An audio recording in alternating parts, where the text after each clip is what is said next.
श्री गुरुदेव भगवान की जय।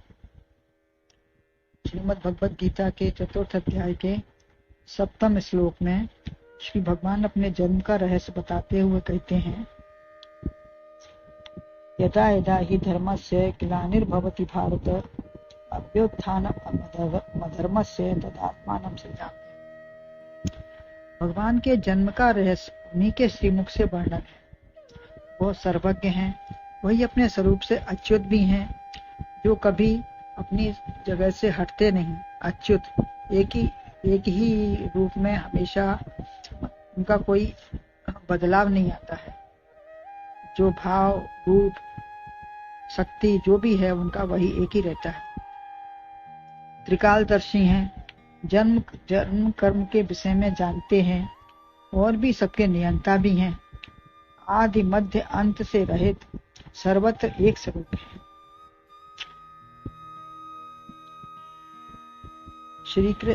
उनको कहा है, श्री कृष्ण गोविंद हरे मुरारे। श्री सहित अर्थात आकर्षित करने वाले समस्त जीवों को अपनी ओर आकर्षित करते हैं, तभी जिज्ञासु और भक्त उनकी ओर खिंचे आते हैं।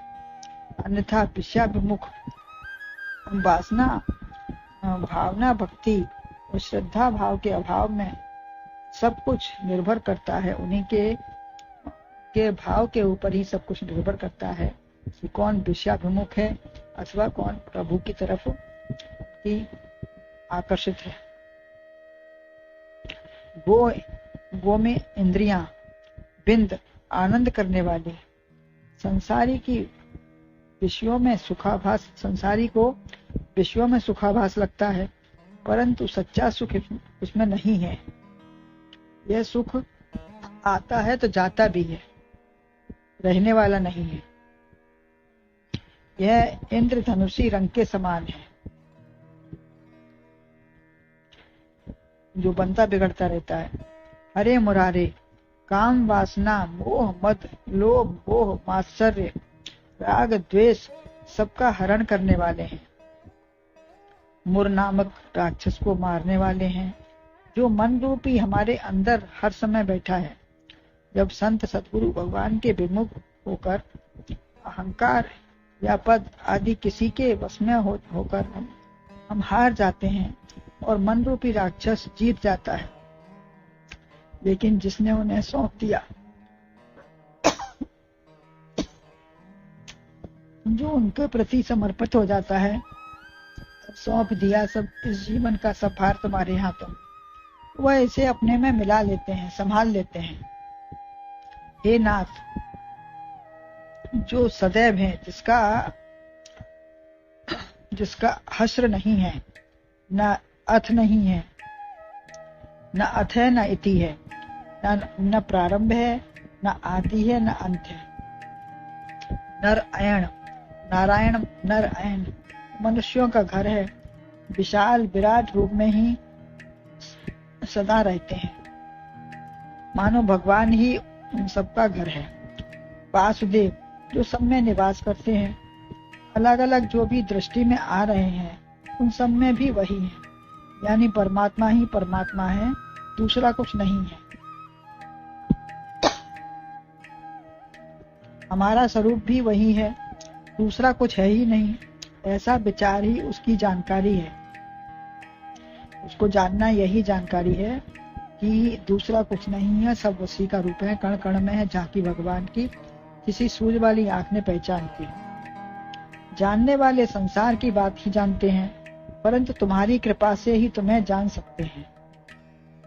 यद्यपि अपनी कृपा चाहिए, अपने को पुरुषार्थ या जानकारी जिज्ञासु बनना पड़ेगा। परमार्थाकार बुद्धि, मन, इंद्रियां बनी रहे, परंतु उनकी कृपा बिना कोई जान नहीं सकता। तुम्हारी कृपा तुम्हारी रघुनंदन, जाने भगत भगत ओ चंदन। उनकी कृपा सर्वत्र है, परंतु जो चाहता है उसी के लिए प्रकट हो जाती है। वे कहते हैं, मैं अव्यय आत्मा हूँ, अज हूँ, परंतु अपनी प्रकृति को वश में करके मैं प्रकट होता हूँ। प्रकृति से प्रकट नहीं होता, बल्कि प्रकृति को अपने बस में करके वो प्रकट होते हैं। अब और कैसे प्रकट होता हूँ आगे बताते हैं। भारत, यदा यदा धर्मस्य ग्लानिः अधर्मस्य अभ्युत्थानं तदा ही आत्मानं सृजामि।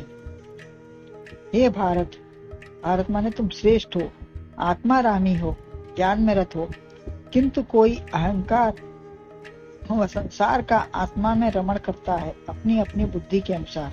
कोई संसार में रमण करता है, कोई अपनी आत्मा में रमण करता है। जिसकी जैसी बुद्धि है वह उसी में लगाव महसूस करता है। जब जब धर्म की हानि और अधर्म की उन्नति होती है तब तब मैं अपने को प्रकट करता हूँ। जब दुर्जनों की बढ़ोतरी होती है, जब धर्म के रक्षक नहीं रह पाते, असत्य भाषण, चोरी, हिंसा, व्यभिचार तथा अभिमानी बढ़ जाते हैं, स्वाध्याय सत्संग में एकाग्रता न होना, मन संसार में जाए, इस प्रकार की वृत्ति से अधर्म बढ़कर धर्म का ह्रास हो जाता है और किसी प्रकार बस में नहीं आता। ये भाव किसी के बस में नहीं आ पाता। निमित्त तब निमित्त नैमित्तिक नित्य अवतार में महापुरुष अपने वचनों से अधर्म की हानि करते रहते हैं, परंतु उनकी बात कोई मानने वाला ही नहीं होता। श्रद्धा, प्रेम, भक्ति ही नहीं रहती, मनमुखी हो जाते हैं। वे महापुरुष दया भाव से समझाते भी हैं, किंतु न समझने पर नैमित्तिक अवतार धारण करके सज्जनों का उद्धार करते हैं। सतयुग में हिरण्यकश्यप के पास पाप बढ़े तो नरसिंह अवतार से उसको मारा।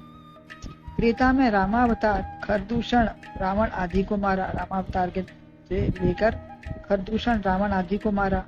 द्वापर में कंस, शिशुपाल आदि को मारकर धर्म की स्थापना की और पांडवों को राज दिया।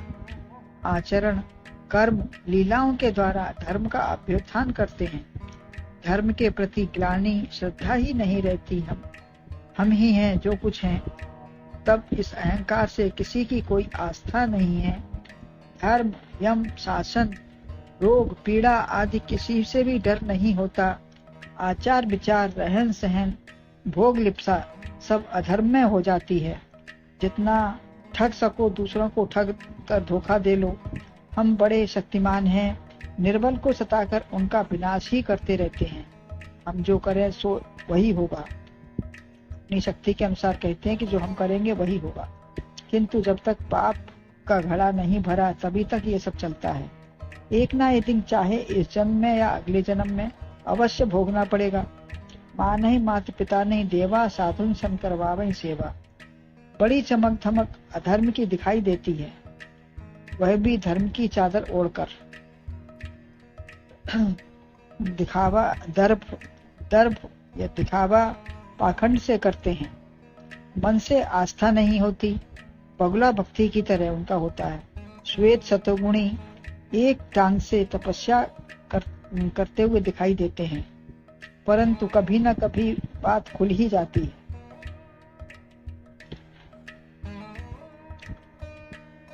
एक बिल्ली को तुलसी की माला कहीं मिल गई तो उसने लेकर उसे गले में डाला, तब पर विश्वास जमा लिया खूब,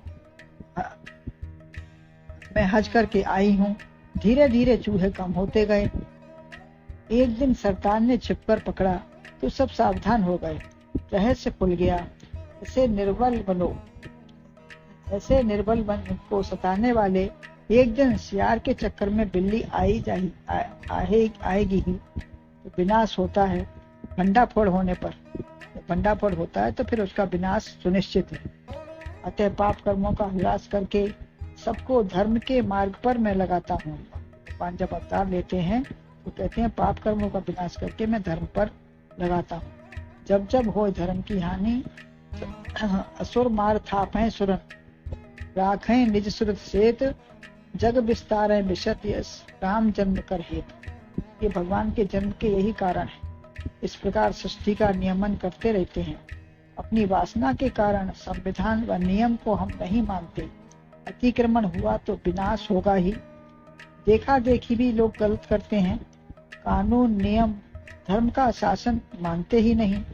वही सृष्टिकर्ता ब्रह्मा नियम विधाता भी हैं।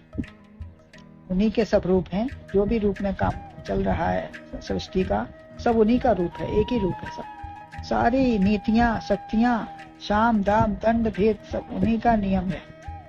जो उनका शासन नहीं मानता, एक ना एक दिन मानना ही पड़ेगा। गलत मार्ग पर जाने वाले को पद दलित होना ही पड़ेगा। जब स्वयं अपनी रचना करते हैं, वो स्वयं अपनी रचना करते हैं, तब सबको ठीक मार्ग पर लगा ही देते हैं। इस प्रकार हमें धर्म शासन में रहकर अपने जीवन को सही रास्ते पर लगाना चाहिए, और नहीं लगाएंगे तो हमें अपना उसका सुधार कभी न कभी तो करना ही पड़ेगा भगवान के नियम के अनुसार। गुरुदेव भगवान की जय।